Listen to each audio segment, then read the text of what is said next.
Sometimes in the developments of our practice, we got to take it every instances as a test. Because our defilement will react on situations, and most of the people are caught unaware, are caught unguarded by mindfulness, because the mindfulness is not intact, because the mind doesn't have the base of reference. And this is very, very dangerous, right?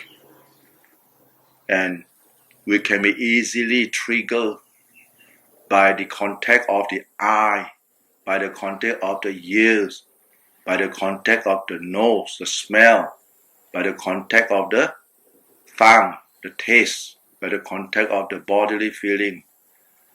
And these 5 things, when it gets struck, you see how this mind will react. It start to come to all kinds of thoughts and thinkings, and it start to involve and thus get into a state of what we call it emotionally shaken.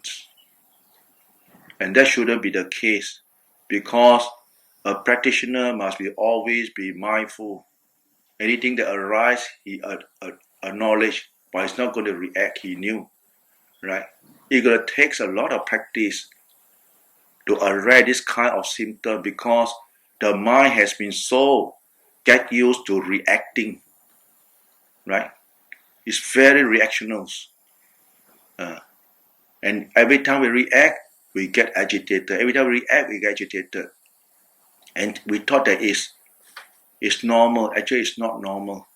Until we come and meditate, then we find, our mind can't settle down. It keeps spinning, thinking, reasoning, analyzing, but it's on the external pattern, not inside. How am I going to calm it down? What is the problem with this mind? Why this mind so easily agitated? So when we look into here, back into your present moment, then you see, right? Then we can put a stop. When we put a stop, doesn't mean a stop to the problem externally. External problem, no one can solve. External problem, it can only for a while only. This world is full of samsara, full of suffering. That's why the Buddha say, the Buddha never tell us to change the world. The Buddha change ourselves. Look inside ourselves, right? Correct ourselves. One hand cannot clap. You see? Why we say one hand cannot clap? Because a lot of things involved externally. But you cannot clap. You can't control the whole world. This world is like that. It's like that. But a mind that is not trained or hasn't been trained, but you train but hasn't reached the level of maturity, is normally grabbing, attachment, craving for more things to happen. You can see for yourself when we are alone. Can we just stay still and not doing anything, not think of anything, just think of Putto, or just look at our body? We can't. The more, we get so hyper reactive, proactive. And when we can see that, we say, we have this problem. Right? We have this problem. And when we have this kind of problem, we must know how to diffuse our own problems. We got to diffuse ourselves. We don't diffuse other people. Try to blow our frustration on other people. And that will only screws up more anger in ourselves, more hatred, more delusional thought will arise. Because the defilement is always like that. It try to find way excuse. But if you look inside, into ourselves, this kind of proactive, reactional mental state is within ourselves. You see? That's why if we were to just focus on our own body and not on other people, just on your own body, just keep focusing on body. until your mind comes to a complete stop. Then you see the contrast of a calm mind and the contrast of a reactional active mind that's out of control all the time. Then you see, oh, yeah, it's so valuable when the Buddha talked about mindfulness of the body. Then we will be very, very gratitude to the Buddha's teaching, right? Because this is what we are for. We want to train the mind. We want to train our own mind. We want to control ourselves. We want to control our emotion. We want to control our kind of thoughts that is so habitual, springing so fast, reacting.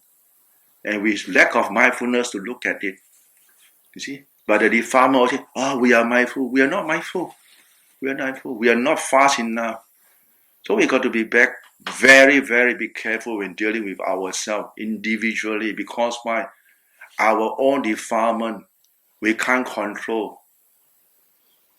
We spill the defilement, blowing other people, it make other people sad, make other people demoralized, make people don't feel happy, and it's a form of karma, right? This is karma. When we talk about karma, this is really karma, because our dissatisfaction within ourselves we cannot subdue. That's why we cannot find the real happiness, and we can only find this kind of skin happiness.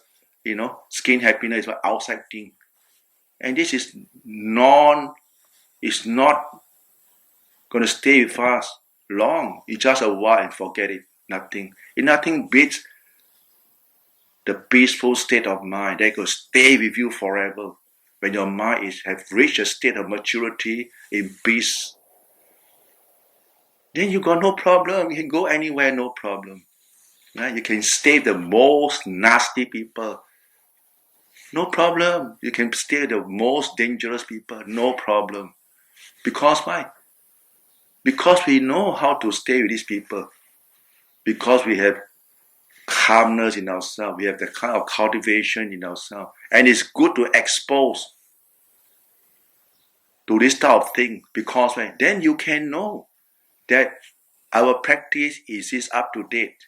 If we are going to stay in a place that everything is protected, it's just as kindergarten, never grown up. You see? Then you never grown up. And we are put into a lean and mean situation, in what happens? Everything blows up. So you can see the maturity of the mind, the understanding of one's own mind, not to understand other people, yourself is very, very important. When you understand yourself, other people is the same. Everybody got great hatred delusion like us. Same. Our shit is stink. Their shit also stink. No, say our shit is stink. Their shit is better. No, same. What we have, they also have. We have great hatred delusion. Other people also have. Right? If each an individual would do their own responsibility, looking after themselves on these three aspects, then you can stay another 1,000, 2,000 people, no problem. But if just one person can't control he or she defilement, just one person enough, it make life difficult, miserable for everyone. So be careful next time. Be careful, because no one is perfect. Everybody commit mistake. That's why we are here for the practice, and that's why we are here to encourage and reinforce, to give encouragement that we know there's a problem, we address the problem, we try to be good. We cannot be good now, but we try. We keep trying by not committing the same mistake, and that should be the way.